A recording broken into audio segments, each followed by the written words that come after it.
अब ये न्यूज़ है रिलेटेड टू इन्फ्लेशन, ठीक है। इन्फ्लेशन क्यों होता है, महंगाई क्यों होती है, उसके बारे में आरबीआई ने बताया है।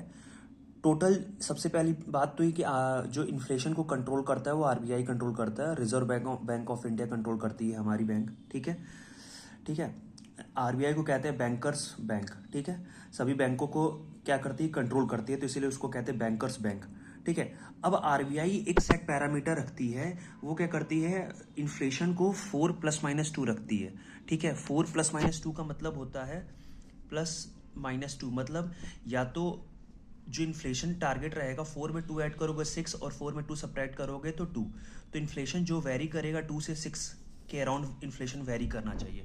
लेकिन प्रेजेंट टाइम में और 3 क्वार्टर से जो इन्फ्लेशन है 7+ के आगे ग्रो 7+ चल रहा है, ठीक है। तो इसी से रिलेटेड ये न्यूज़ है कि क्यों इन्फ्लेशन इतना महंगा, क्यों इन्फ्लेशन इतनी हाई चल रही है इंडिया की, और ये सब चीज़ें बताई गई हैं, ठीक है। तो अब सबसे पहली चीज़ है कि इन्फ्लेशन जो मेजर किया जाता है, इन्फ्लेशन कौन मेजर करता है, कौन सा इंडेक्स मेजर करता है। तो WPI wholesale price index WPI और CPI मेजर करती है, ठीक है। तो यहाँ पे हम देखते हैं CPI का फुल फॉर्म होता है कंज्यूमर प्राइस इंडेक्स, ठीक है। कंज्यूमर प्राइस इंडेक्स ये मेजर करती है, क्या करती है, इन्फ्लेशन को मेजर करती है। अब इसमें ये पता चलेगा कि हमारा जो भी सीपीआई है, सीपीआई में क्या क्या चीज़ें आती हैं, ठीक है। तो सीपीआई में आता है कंज्यूमर फूड प्राइस इंडेक्स, और दूसरी चीज़ आती है फ्यूल, हाउसिंग, फुटवेयर और टोबैको, और भी कुछ चीज़ें, ठीक है। तो यहाँ पे ग्राफ गिवन है, ठीक है। इस ग्राफ में ये बताया गया है कि इतना जो सेक्शन है यहाँ से लेके यहाँ तक, ठीक है। तो ये फूड बेवरेजेस है, मतलब कि कंज्यूमर फूड प्राइस इंडेक्स, ठीक है।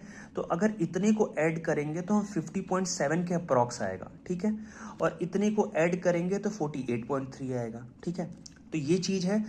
सीपीआई क्या क्या होता है, सीपीआई है कॉम्बिनेशन ऑफ CFPI और उसके बाद फ्यूल, हाउसिंग और ये सब चीज़ें, ठीक है। अच्छा, तो क्या है कि सबसे बड़ा रीज़न है फ्यूल, तो ठीक है, यहाँ पे कुछ चीज़ें फ्यूल बढ़ रही हैं, वो सब चीज़ें तो ठीक है, सबसे बात तो वो ठीक है। लेकिन जो सबसे बड़ी चीज़ है कि यहाँ हम देख रहे हैं 14.6 का राइज है। ये राइज क्यों है, क्योंकि ये है वेजिटेबल के प्राइस बहुत ज़्यादा बढ़ गए हैं। तो कंज्यूमर फूड प्राइस इंडेक्स का हाई होना ही महंगाई की हाई का एक बहुत बड़ा रीज़न है, ठीक है। वेजिटेबल का हाई होना 14.6 का हाई हो गया, ठीक है। ठीक है।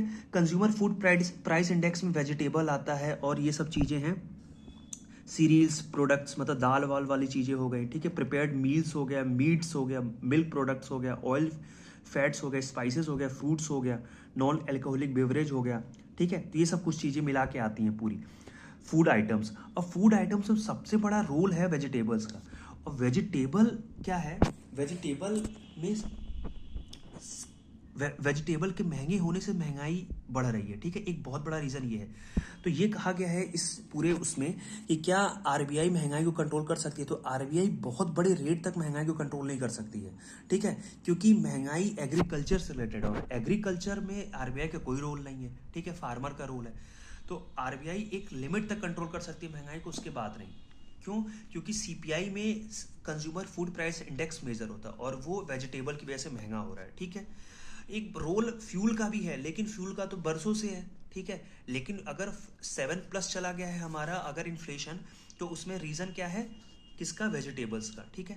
और वेजिटेबल में भी यहाँ पे हम देखेंगे तो वेजिटेबल में कंज्यूमर फूड प्राइस इंडेक्स ये 45% है, ठीक है। वेजिटेबल में केवल उसका रोल है, पूरे कंज्यूमर फूड प्राइस इंडेक्स 45% है, और उसमें वेजिटेबल का ही केवल रोल 14.6% है।